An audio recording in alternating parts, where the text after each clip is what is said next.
O paradoxo do julgamento na fé. Pense por um instante. Imagine um lugar que deveria ser um refúgio, um porto seguro para almas sedentas de amor e compreensão. Um lugar onde a graça e o perdão deveriam reinar absolutos. Agora imagine que, dentro desse mesmo lugar, o julgamento se instala sorrateiramente como uma erva daninha em um jardim. Intrigante, não é mesmo? Amados irmãos, a paz do Senhor Jesus Cristo. Que a graça e a misericórdia de Deus estejam sobre cada um de vocês e suas famílias, trazendo bênçãos sem medidas e vitórias em todas as áreas de suas vidas. Sejam muito bem-vindos ao canal Histórias Bíblicas Animadas. Hoje, vamos mergulhar em um tema crucial para a nossa jornada cristã. Vamos desvendar um paradoxo que, infelizmente, se manifesta em muitas comunidades de fé.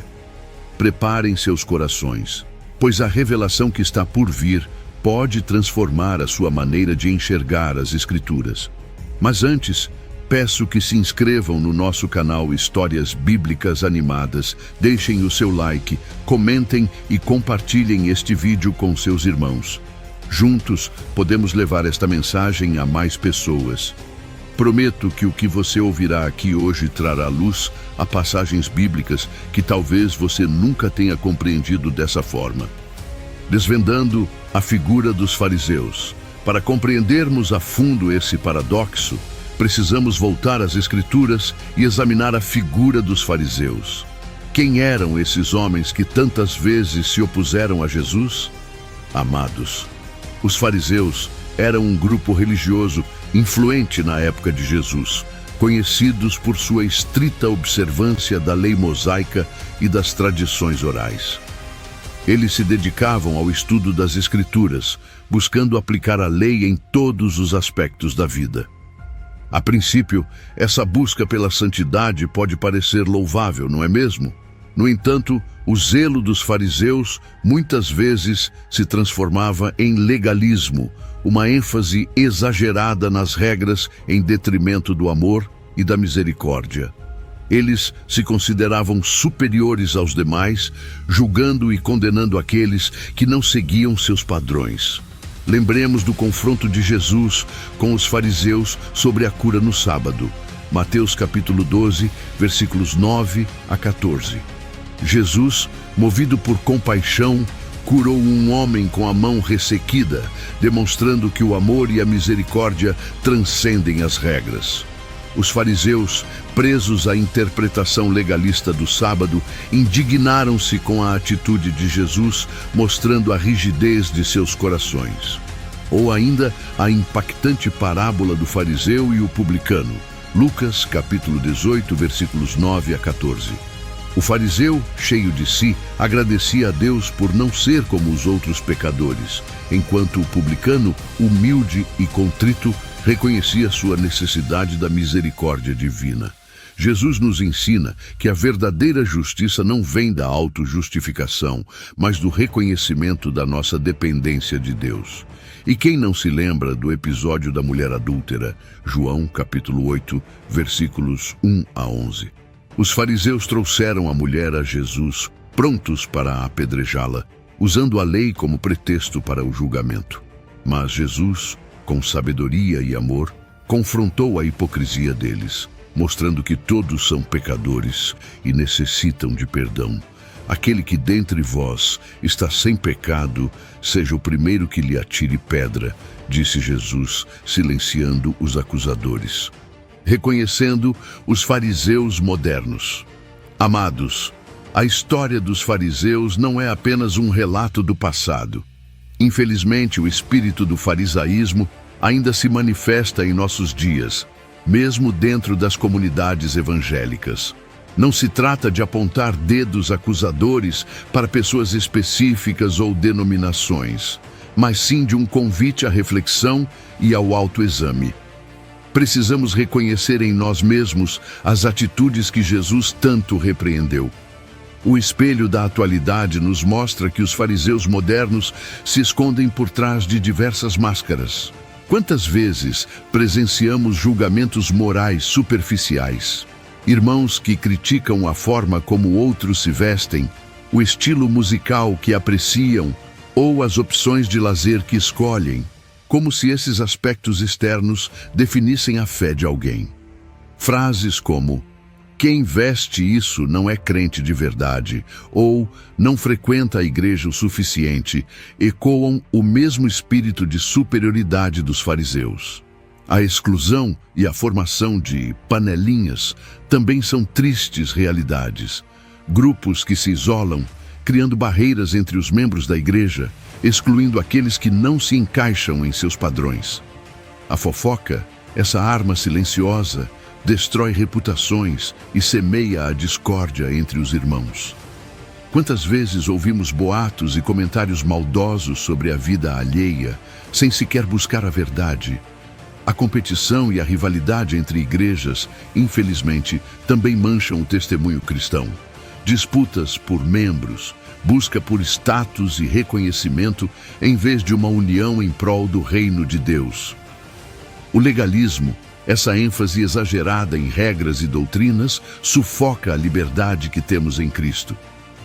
Preceitos humanos são colocados acima do amor e da graça, criando um fardo pesado para os que buscam a Deus. E, por fim, o uso seletivo da Bíblia para condenar. Versículos isolados, retirados de seu contexto original, são usados como armas para justificar julgamentos e preconceitos, distorcendo a verdadeira mensagem das Escrituras. Devemos ter muito cuidado, amados, para não cairmos nessas armadilhas. Feridas na alma e divisões na igreja. Amados irmãos, imaginem uma videira saudável, com ramos viçosos, carregados de frutos. Agora, imagine que, aos poucos, esses ramos começam a ser cortados, um a um. O que acontece com a videira? Ela enfraquece, definha e com o tempo pode até morrer. Assim também acontece com a igreja quando o julgamento se instala. As consequências são devastadoras, deixando feridas profundas na alma e promovendo divisões que destroem a comunhão. O julgamento afasta as pessoas da fé. Quantos irmãos e irmãs se sentiram tão julgados e magoados dentro da igreja que acabaram se afastando, buscando refúgio em outros lugares ou até mesmo abandonando a fé. O peso da condenação, o olhar de reprovação, as palavras duras, tudo isso contribui para criar um ambiente hostil, onde o amor e o acolhimento deveriam prevalecer. As feridas emocionais causadas pelo julgamento podem levar anos para cicatrizar. A culpa, a vergonha, a baixa autoestima, a depressão são apenas algumas das consequências que podem assolar aqueles que se sentem constantemente julgados. O julgamento mina a confiança, a alegria e a paz interior, impedindo o crescimento espiritual. Além disso, o julgamento gera divisões e conflitos na igreja. A unidade do corpo de Cristo é quebrada quando os irmãos se levantam uns contra os outros, movidos por sentimentos de superioridade e condenação. A fofoca, a intriga e a difamação se tornam armas poderosas nas mãos daqueles que se acham no direito de julgar. O testemunho cristão perante a sociedade também é profundamente afetado.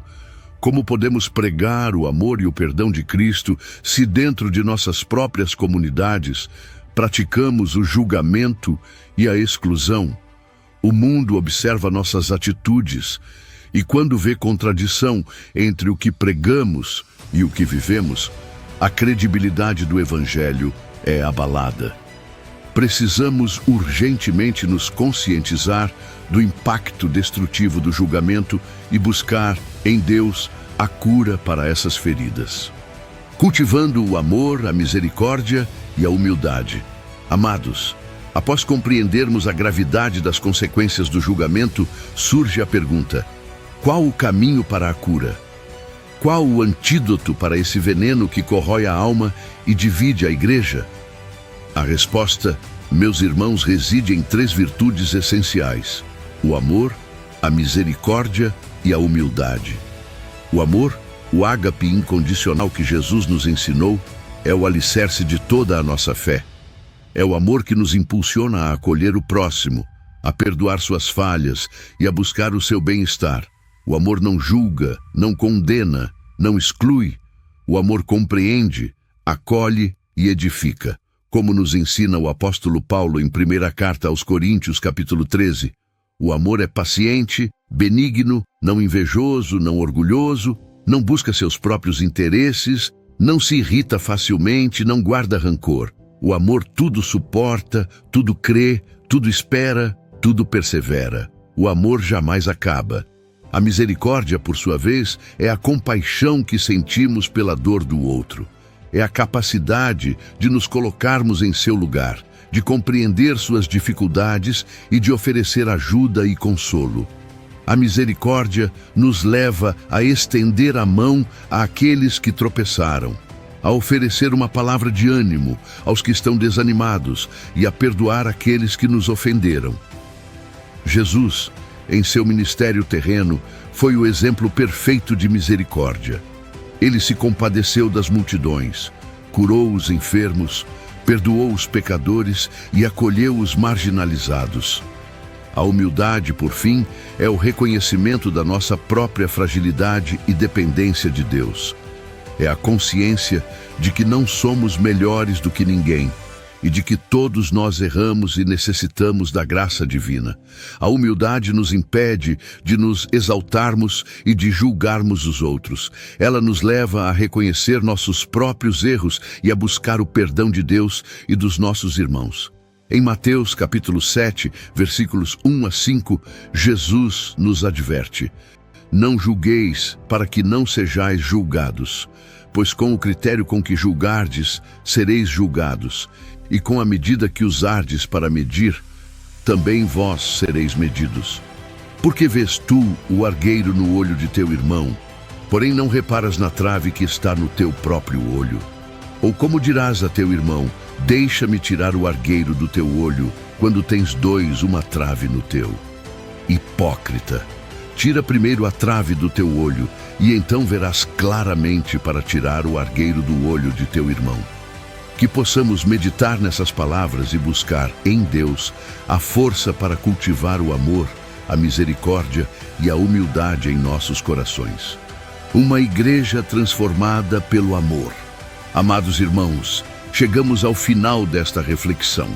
Que a mensagem de hoje tenha tocado seus corações e os impulsionado a um profundo autoexame. Que possamos nos afastar da postura julgadora dos fariseus modernos e nos aproximar do exemplo de amor e misericórdia que Jesus nos deixou. Que possamos examinar nossos próprios corações e identificar qualquer traço de julgamento ou farisaísmo em nossas atitudes. Lembrem-se das palavras de Jesus: Por que vês tu o argueiro no olho de teu irmão, porém não reparas na trave que está no teu próprio olho? Mateus, capítulo 7, versículo 3. Que sejamos diligentes em remover a trave dos nossos próprios olhos antes de apontar o dedo para os erros alheios. Que possamos ser agentes de cura e reconciliação em nossas comunidades, construindo pontes de amor e compreensão. Que nossas igrejas sejam verdadeiros refúgios de acolhimento, onde o amor fraternal prevaleça sobre qualquer forma de julgamento. Lembrem-se, o amor cobre multidão de pecados. Primeira carta de Pedro, capítulo 4, versículo 8. Que o amor de Cristo nos inspire a amar uns aos outros como Ele nos amou. Convido você agora a se inscrever no canal Histórias Bíblicas Animadas, deixar o seu like, comentar e compartilhar este vídeo com seus amigos e familiares. Vamos juntos propagar a mensagem do amor e da transformação. Oremos. Pai amado, agradecemos por esta oportunidade de aprendizado. Abençoa cada um dos nossos irmãos que assistiram a este vídeo. Que a Tua palavra transforme os nossos corações e nos capacite a amar como Tu nos amas. Em nome de Jesus, amém. Se você sentiu o chamado de Deus em seu coração, aceite Jesus como seu Salvador e procure uma igreja perto de sua casa para congregar e crescer na fé. Que a paz do Senhor Jesus esteja com todos vocês. Até a próxima.